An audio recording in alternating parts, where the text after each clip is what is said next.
Hello, good people of YouTube. Sealord here, and today we are going to be talking about the current event designed to separate you from your hard-earned cash, and that is the Japanese Battleship Early Access event. And they switched some things around this time. And it's, I thought maybe they were going to make it a little bit clearer with the amount of money you were going to have to spend to get these ships in early access, but nah, like, really, wargaming? Really? You take a decent step in a good direction with this event, but then they're still trying to do the whole, make it confusing and not exactly clear about how much money you might have to spend if you want to get these ships in early access. So that's what we're going to be taking a look at in today's video. If you do find this video informational or entertaining, or you do enjoy it, please make sure to drop a like and leave a comment down below. Helps out on the YouTube side of things. So, if you head on over to the armory, to the Japanese battleship section, you will see several things have popped up, but there are a couple of bundles and sequential bundle doodads that are available. So what they did this time that's different from the normal or early access events is that if you take a look at the sequential bundles, they put all of the ships in the sequential bundles.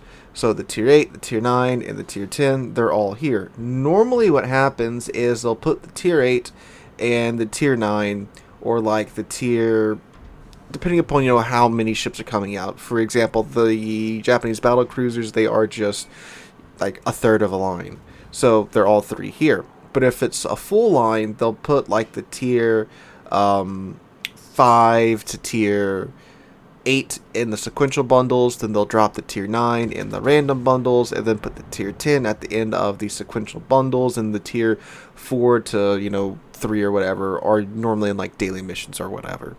But with the Japanese battleships, they're all in the sequential bundles, which is like, okay, cool. Now you can kind of get an idea of how many doubloons you have to fork over for these sequential bundles, because sometimes these sequential bundles are available for doubloons in most cases.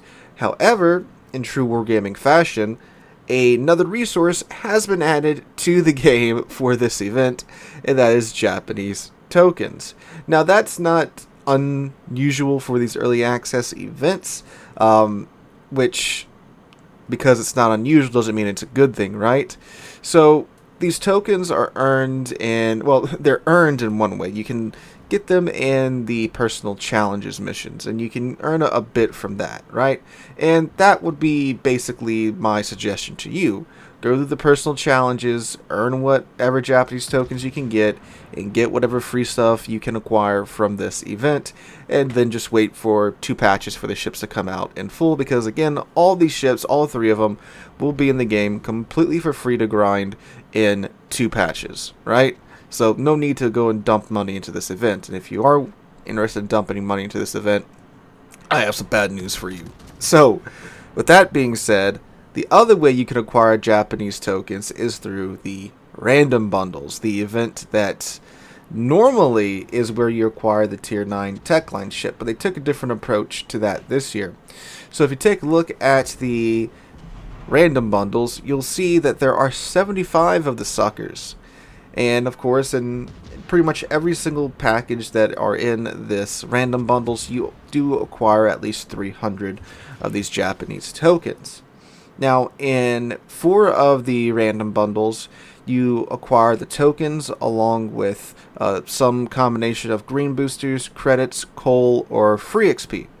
So, okay, cool. And then in 2 of the bundles, you earn the blue boosters, the credit and the ship XP boosters. And, well, you can get the camouflage, and that's it. If you get the blue boosters, you don't get anything else. It's just the blue boosters, 300 of the Japanese tokens, and then a expendable camo that, again, doesn't do anything anymore in the game. So, okay, cool. How many of these tokens? Oh, and there is a 6,000 Japanese token bundle. You can get the Issei, the tier 6 Japanese hybrid battleship, and the Tsurugi, which is the tier 9 Japanese premium battle cruiser. I did a review on that a couple of days ago.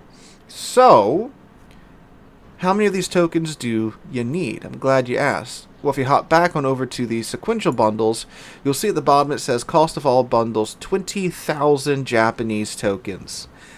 And then once you get to the last sequential bundle, which is the Bungo, the 7th bundle, you get the honor of purchasing it for 20,000 doubloons. Again, that ship's going to be completely free in 2 patches. Right? Alright. So, heading back to... I know we're bouncing around a little bit here. Heading back to the random bundles, how much do each of these bundles cost? Well, they cost 1,000 doubloons each. Yeah. You can see where this is going. So, doing some math real quick. If you are unlucky enough to not get Japanese tokens, you're going to get 66 of those bundles that have 300 Japanese tokens in them for 1,000 dubs each. So that's 66,000 dubs potentially.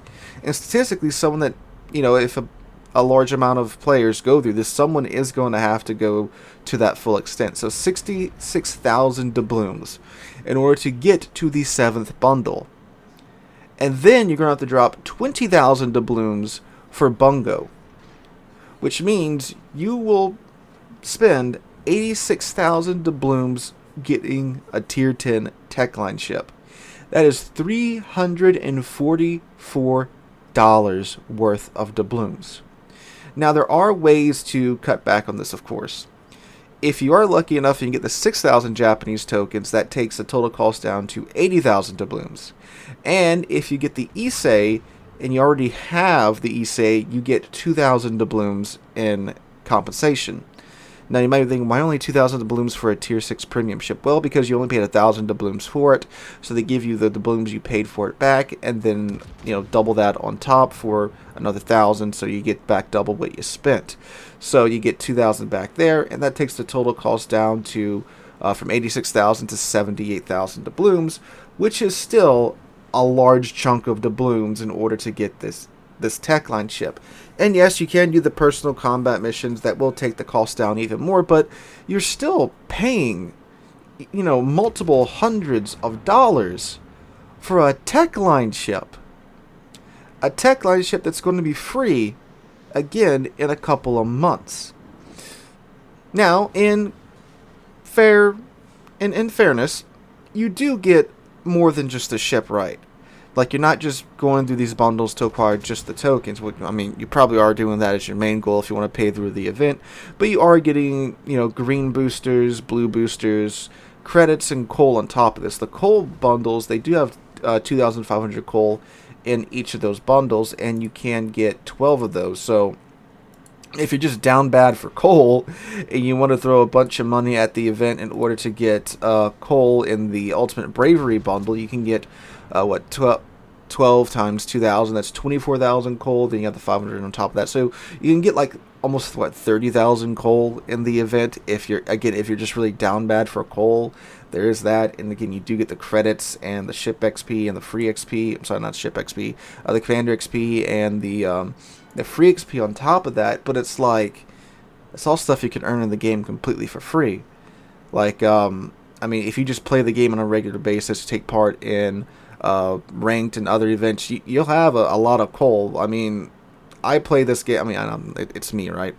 I play the game on a regular basis, and I had 500-something thousand coal before I dropped 250,000 on the U4501, and I play on just every day for a couple hours, right?